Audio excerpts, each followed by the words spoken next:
যদি আপনি ভাবেন এই ভিডিওটি এড়িয়ে যাবেন তবে মনে রাখবেন পরের পালাটি হয়তো আপনার কিংবা আমার নিজের মা বোনের।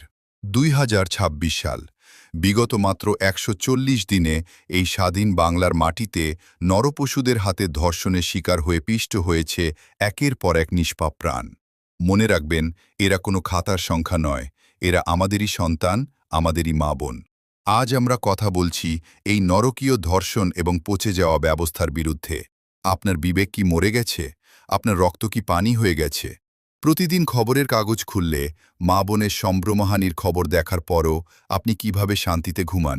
আজ যদি আপনি চুপ থাকেন তবে লিখে রাখুন, কাল আপনার ঘরের দরজায় যখন এই পিশাচেরা হানা দেবে সেদিন আপনার পাশে দাঁড়ানোর জন্য কেউ বেঁচে থাকবে না।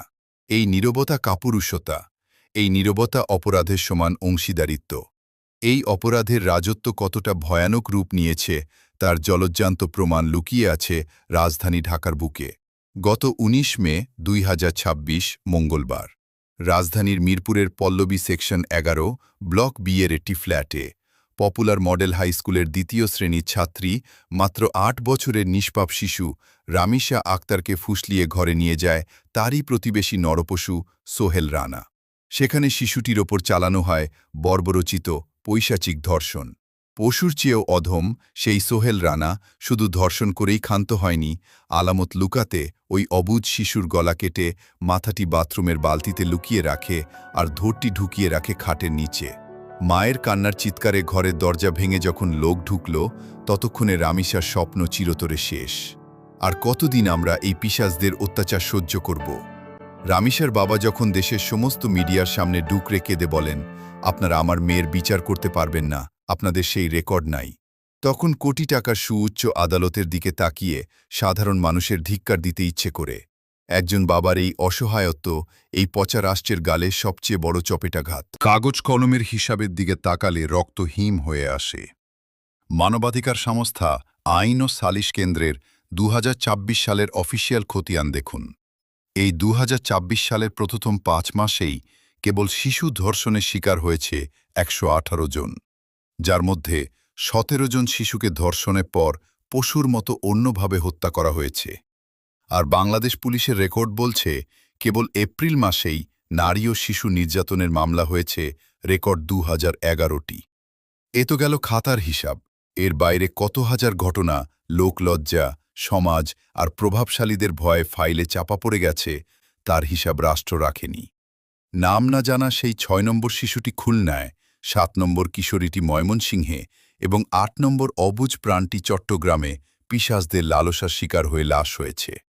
আমরা কি কোনো সভ্য দেশে বাস করছি নাকি কোনো নরকের ডাস্টবিনে? যেখানে একটি শিশু স্কুলে যাওয়ার পথে ধর্ষিত হয় সেখানে একটি মেয়ে ঘরে বসেও নিরাপদ নয়। কেন কমছে না এই অপরাধ? কারণ এদেশের আইন আর বিচার ব্যবস্থা অপরাধীদের মনে কোনো ভয় তৈরি করতে পারছে না। ধর্ষণের মামলা বছরের পর বছর আদালতে ধুলো খায়।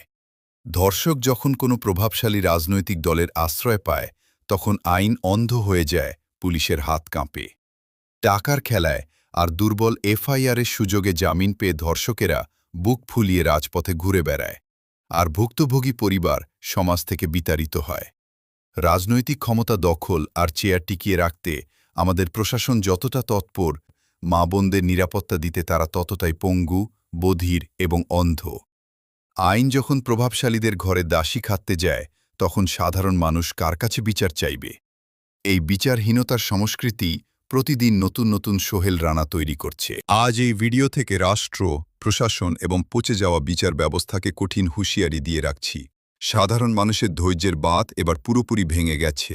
ফেসবুকে মোমবাতি জ্বালানো আর ঘরে বসে কান্নার দিন আমরা চিরতরে শেষ করে দিলাম। আমাদের দাবি স্পষ্ট, আর কোনো দয়া বা আপোষ নয়। ধর্ষণের মামলা সর্বোচ্চ ৯০ দিনের মধ্যে স্পেশাল ট্রাইব্যুনালে শেষ করতে হবে। ধর্ষক এবং তার সহযোগীদের কোনো রাজনৈতিক বা প্রশাসনিক সুপারিশ ছাড়া প্রকাশ্য চত্বরে ফাঁসি বা মৃত্যুদণ্ড দিতে হবে, যাতে আর কোনো অপরাধী এই অপরাধ করার সাহস না পায়। যে পুলিশ বা তদন্ত কর্মকর্তা মামলা নিতে গরিমসি করবে বা আলামত নষ্ট করবে তাকেও ধর্ষকের সহযোগী হিসেবে সমান শাস্তি দিয়ে জেলে ভরতে হবে। যদি এই রাষ্ট্র এই ন্যূনতম বিচার নিশ্চিত করতে না পারে তবে দেশের সাধারণ মানুষ আইন নিজের হাতে তুলে নিতে ১ সেকেন্ডও দ্বিধা করবে না। ধর্ষকদের রাজপথেই পিষে মারা হবে। ঘর থেকে বের হন, দেয়ালে পিঠ ঠেকে গেছে। আপনার নীরবতা মানে আরেকটি শিশুর সম্ভ্রমহানির লাইসেন্স দেওয়া। আজই রাজপথে নামুন, এই পঙ্গু ব্যবস্থার বিরুদ্ধে তীব্র মশাল জ্বালুন, নইলে কাল আপনার নিজের ঘর ধ্বংস হবে। রুখে দাঁড়ান এখনই। এই চরম সংকটে আমাদের আর ঘরে বসে হাত গুটিয়ে থাকার সুযোগ নেই। আমাদের নীরবতা ভাঙতে হবে এবং আজ থেকেই মাঠে নামতে হবে। আপনার এলাকায় কোনো ধর্ষণের ঘটনা ঘটলে প্রভাবশালীদের ভয়ে চুপ থাকবেন না। দলমত নির্বিশেষে অপরাধীকে সামাজিকভাবে বয়কট করুন এবং থানায় মামলা করতে বাধ্য করুন। পুলিশ বা স্থানীয় নেতারা যদি ধর্ষককে বাঁচানোর চেষ্টা করে, তবে একজোট হয়ে থানা ঘেরাও করুন, রাস্তা অবরোধ করুন, প্রশাসনকে কাঁপিয়ে দিন। সোশ্যাল মিডিয়ায় শুধু কান্নাকাটি না করে আইনি দীর্ঘসূত্রতার বিরুদ্ধে সোচ্চার জনমত গড়ে তুলুন।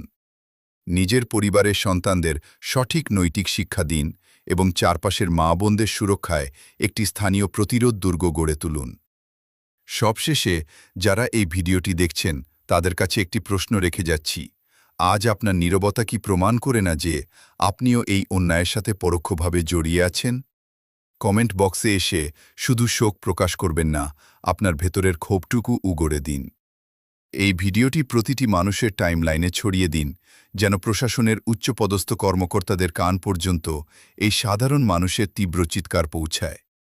শেয়ার করুন, সোচ্চার হন, এখনই প্রতিবাদের শেষ সময়।